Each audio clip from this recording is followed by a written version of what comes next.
Hello friends, welcome back my YouTube channel biology science. आज हम आप लोगों को मेंडल के नियम बताएंगे, अर्थात मेंडल्स लॉज के बारे में बताएंगे। तो पूरी जानकारी के लिए मेरा पूरा वीडियो अंत तक ध्यान से देखिए, और यदि अभी तक हमारे चैनल को सब्सक्राइब ना किया हो तो सब्सक्राइब जरूर कर लीजिए। चलिए शुरू करते हैं। मेंडल के आनुवंशिकी के 3 नियम हैं। पहला, प्रभाविता का नियम, जिसे एकल लक्षण का नियम भी कहते हैं और अंग्रेजी में लॉ ऑफ डोमिनेंस कहा जाता है। दूसरा, पृथक्करण का नियम, जिसे युग्मक की शुद्धता का नियम भी कहा जाता है और अंग्रेजी में लॉ ऑफ सेग्रीगेशन कहते हैं।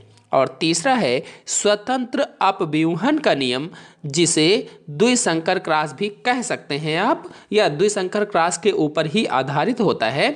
इसे अंग्रेजी में लॉ ऑफ इंडिपेंडेंट असॉर्टमेंट कहा जाता है। तो इन तीनों मेंडल के आनुवंशिकता के नियमों को एक एक करके आपको समझाऊंगा, जिसमें से पहला है प्रभाविता का नियम, अथवा अंग्रेजी में लॉ ऑफ डोमिनेंस भी कहा जाता है। चलिए पहले मेंडल के प्रभाविता के नियम को सरल भाषा में आपको समझा देते हैं, इसके बाद डिटेल से अभी बताएंगे। जब शुद्ध लंबे पौधे का क्रॉस शुद्ध बौने पौधे से कराया जाता है, तो क्रॉस कराने के बाद दोनों में से जो लक्षण प्रकट होता है, दोनों में से जो लक्षण का मतलब यह हुआ कि पहला लक्षण था शुद्ध लंबा पौधा और दूसरा लक्षण था शुद्ध बौना पौधा। तो इन दोनों लक्षणों में से क्रॉस कराने के बाद जो लक्षण प्रकट होता है, जो लक्षण दिखाई देता है, उसे प्रभावी लक्षण कहा जाता है। यानी कि जो दिखाई दिया उसे प्रभावी, और जो प्रकट नहीं होता है या जो दिखाई नहीं देता है उसे अप्रभावी लक्षण कहते हैं। तो देखिए यहाँ पर शुद्ध लंबा पौधा है और इसका क्रॉस शुद्ध बौने पौधे से कराया गया है, तो जो संतान उत्पन्न हुई उसमें सभी लंबे पौधे उत्पन्न हुए हैं। तो लंबे पौधे उत्पन्न हुए इसलिए लंबापन प्रभावी लक्षण हुआ, और बौने पौधे उत्पन्न नहीं हुए इसलिए बौनापन अप्रभावी लक्षण हुआ। यही प्रभाविता का नियम है। चलिए अब इसको हम डिटेल से आपको समझा देते हैं। इस नियम का अर्थ हुआ कि जब विपरीत लक्षणों वाले जीवों का क्रॉस कराया जाता है, तो नई संतान में जो लक्षण दिखाई देते हैं उसे ही प्रभावी लक्षण कहते हैं, और जो लक्षण दिखाई नहीं देते हैं उसे अप्रभावी लक्षण कहा जाता है। इसे ही प्रभाविता का नियम कहते हैं। चलिए मेंडल के इस प्रभाविता के नियम को या लॉ ऑफ डोमिनेंस को चित्र के माध्यम से और उदाहरण के माध्यम से आपको समझा देते हैं।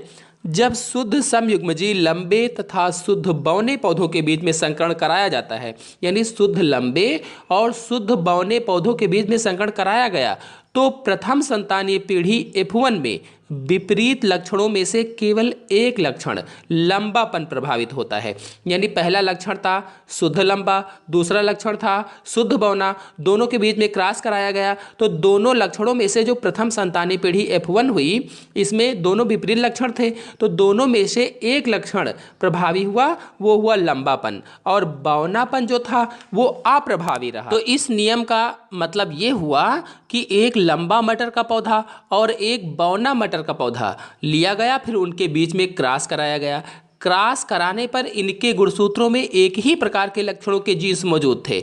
तो क्रॉस कराने पर क्या हुआ कि प्रथम संतानीय पीढ़ी में विपरीत लक्षणों में से, यानी जो दो अलग अलग लक्षण थे लंबे और बौने, उन विपरीत लक्षणों में से केवल एक ही लक्षण दिखाई दिया, यानी लंबापन लक्षण दिखाई दिया। जो लक्षण दिखाई देता है उसे ही प्रभावी लक्षण कहा जाता है, इसीलिए यहाँ पर लंबापन लक्षण प्रभावी लक्षण है। और क्रॉस कराने के बाद जो लक्षण दिखाई नहीं देता है उसे अप्रभावी लक्षण कहा जाता है, यानी यहाँ पर बौनापन लक्षण अप्रभावी लक्षण हुआ, क्योंकि ये दिखाई नहीं दिया। तो ये तो हुआ मेंडल के आनुवंशिकता का पहला नियम, प्रभाविता का नियम।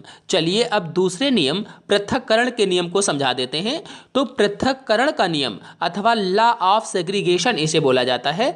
पृथक्करण का अर्थ होता है अलग अलग होना या पृथक पृथक होना। आप समझ गए होंगे।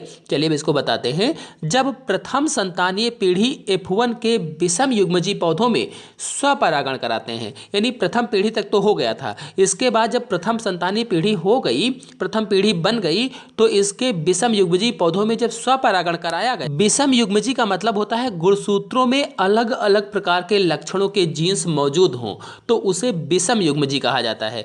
तो जब F1 पीढ़ी के विषम युग्मजीय पौधों में स्वपरागण कराया गया, तो द्वितीय संतानीय पीढ़ी F2 के सदस्यों में परस्पर विपरीत लक्षणों का एक निश्चित अनुपात में पृथक्करण हो जाता है, यानी एक निश्चित अनुपात में पृथक पृथक हो जाते हैं, अलग अलग हो जाते हैं। मतलब दूसरी पीढ़ी के पौधों में विपरीत गुणों का बराबर मात्रा में पृथक्करण होता है या बराबर बराबर भागों में अलग अलग बढ़ जाते हैं, इसीलिए इसे पृथक्करण का नियम कहते हैं। तो जिन लक्षणों का पृथक्करण होता है ये एक निश्चित अनुपात में होता है, इसीलिए स्पष्ट है कि प्रथम पीढ़ी F1 में साथ साथ रहने पर भी लक्षणों का आपस में मिश्रण नहीं होता है, वो पृथक पृथक ही रहते हैं, अलग अलग ही रहते हैं और युग्मक निर्माण के समय ये लक्षण पृथक पृथक हो जाते हैं अथवा अलग अलग हो जाते हैं। मतलब युग्मकों की शुद्धता बनी रहती है, इसीलिए इस नियम को युग्मकों की शुद्धता का नियम भी कहा जाता है। यानी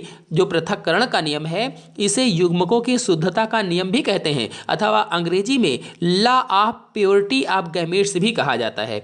चलिए इस नियम को भी एग्जाम्पल की सहायता से उदाहरण के द्वारा आपको समझा देते हैं।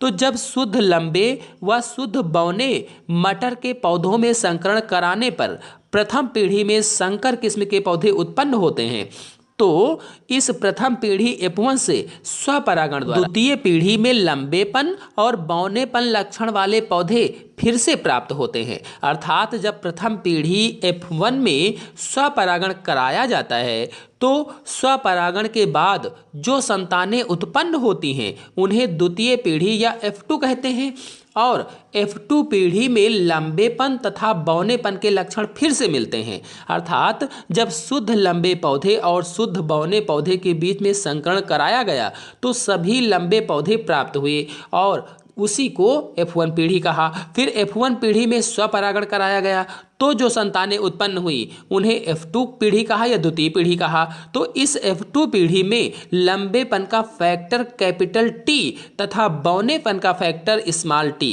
दोनों मिलकर दूसरी पीढ़ी में लंबे तथा बौने पौधे उत्पन्न करते हैं। जैसा कि आप चित्र में देख रहे हैं 3 लंबे पौधे और 1 बौना पौधा उत्पन्न हुआ है। यदि जीन्स के आधार पर देखा जाए तो 25% शुद्ध लंबे पौधे हैं, 50% संकर लंबे पौधे हैं और 25% शुद्ध बौने पौधे उत्पन्न हुए हैं, जिनका अनुपात 1:2:1 का होता है। तो ये तो हुआ पृथक्करण का नियम। चलिए अब स्वतंत्र अभ्युहन का नियम समझा देते हैं, अर्थात लॉ ऑफ इंडिपेंडेंट असॉर्टमेंट के बारे में जान लेते हैं। बता दूं कि पहले वीडियो में मैंने जिसे आपको द्विसंकर संकरण या डाई हाइब्रिड क्रॉस के बारे में बताया था, बिल्कुल उसी के ऊपर स्वतंत्र अभ्युहन नियम आधारित है। अर्थात स्वतंत्र अभ्युहन का नियम डाई हाइब्रिड क्रॉस के रिजल्ट्स पर ही आधारित है। इस प्रकार के संकरण में जब किन्हीं 2 या 2 से अधिक कारक या फैक्टर पेयर्स या युग्मों के लिए 2 जोड़ी विपरीत प्रभावों वाले पौधों के बीच संकरण कराया जाता है तो इन कारकों या फैक्टर का पृथक्करण तथा चयन स्वतंत्र होता है। अर्थात इसका मतलब ये हुआ कि स्वतंत्र अभ्युहन नियम के अंतर्गत जब 2 विपरीत लक्षणों या प्रभावों वाले पौधों में क्रॉस कराया तो एक लक्षण की वंशागति दूसरे को प्रभावित नहीं करती है। चलिए उदाहरण के माध्यम से इस नियम को समझा देते हैं। इस नियम की व्याख्या मेंडल के द्विसंकर क्रॉस या डाई हाइब्रिड क्रॉस से की जा सकती है। यानी इस नियम को द्विसंकर क्रॉस या डाई हाइब्रिड क्रॉस से तुलना की जा सकती है। मेंडल के डाई हाइब्रिड क्रॉस में F1 पीढ़ी में सभी बीज गोल तथा पीले थे, जैसा कि आप लोगों को पहले बताया था और चित्र में भी आप देख रहे हैं कि जब पीले गोल बीजों को हरे झुर्रीदार बीजों के साथ क्रॉस कराया गया तो प्रथम पीढ़ी F1 में पीले गोल बीज उत्पन्न हुए।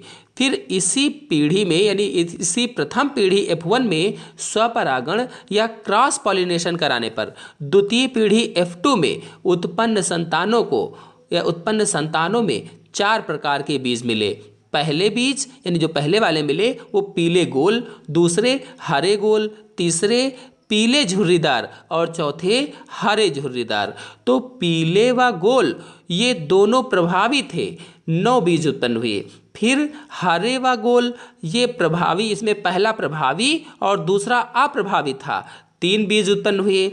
ऐसे ही पीले झुर्रीदार में पहला अप्रभावी तथा दूसरा जो था वो प्रभावी हुआ और ये 3 बीज उत्पन्न हुए। ऐसे ही पौधों में हरे और झुर्रीदार जो उत्पन्न हुए ये दोनों अप्रभावित। तो प्राप्त चारों प्रकार के बीजों से स्पष्ट होता है कि जो दो लक्षण जनक पौधों में एक साथ थे, गोल आकार और पीला रंग तथा झुर्रीदार आकार और हरा रंग, वह संकरण से प्राप्त F1 पीढ़ी में अलग अलग हो गए तथा F2 पीढ़ी में ये स्वतंत्र रूप से संयुक्त होकर प्रकट हुए। इसी कारण झुर्रीदार बीजों के साथ पीला रंग और गोल बीजों के साथ हरा रंग भी प्रकट होता है या प्रकट हुआ।